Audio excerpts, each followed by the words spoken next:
Okay, let's just jump right in. We are all feeling how incredibly fast AI is moving, right? But that speed brings up a huge urgent question.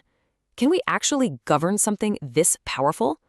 That's what we're going to dig into, because the answer, well, it's a lot more complicated than a simple yes or no. Right, see, this is totally different from trying to regulate something like nuclear weapons, which are locked away and hard to get. AI is everywhere. It's already part of our lives, which makes the idea of one single universal rulebook a real challenge. And that's the heart of the problem we're tackling today, isn't it? If AI is global, but our values are local, how in the world do we make this technology safe for everyone?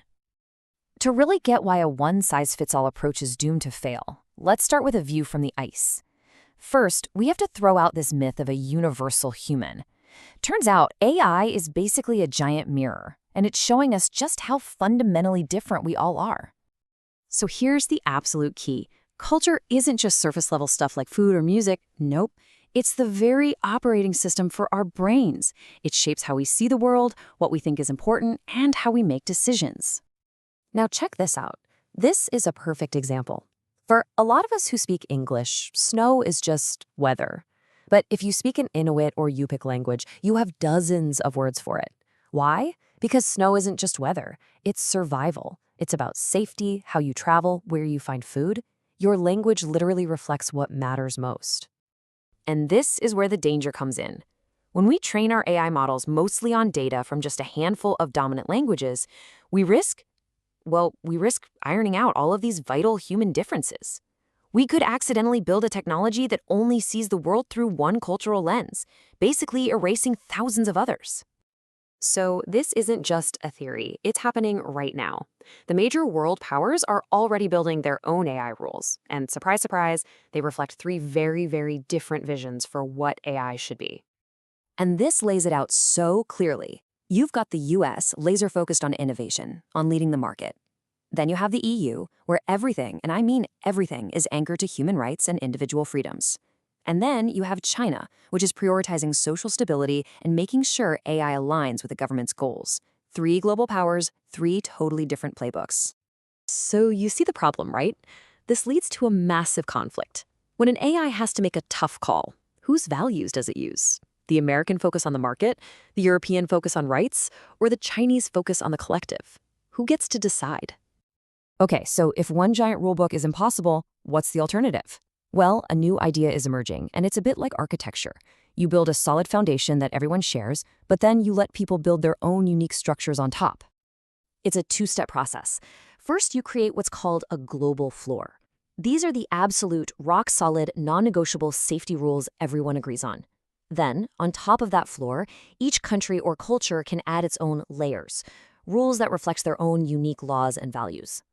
So what's in that global floor? We're talking about the big stuff, the fundamentals, things like protecting basic human rights, preventing truly catastrophic risks, like, say, an AI helping to design bioweapons, and demanding transparency when an AI can have a huge impact on someone's life.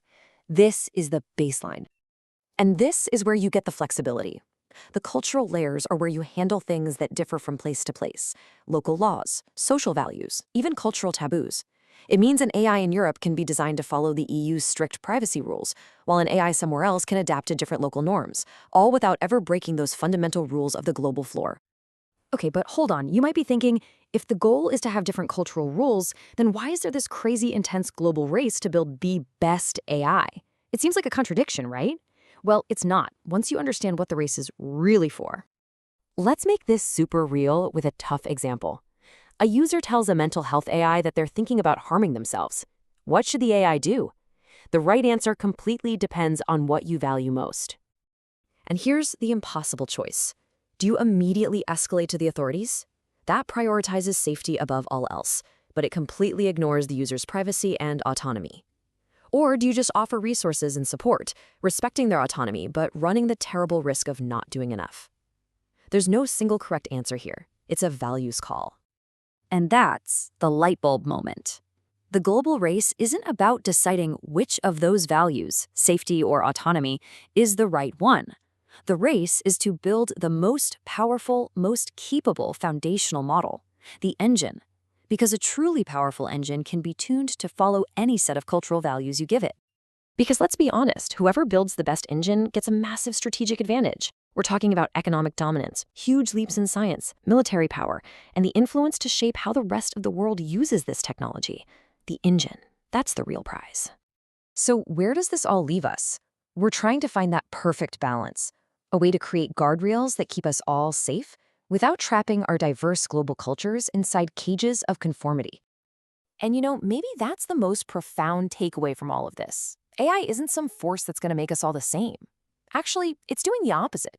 It's holding up a giant mirror to humanity and showing us in stark relief just how different we really are. And this quote just sums it up perfectly. This is the job.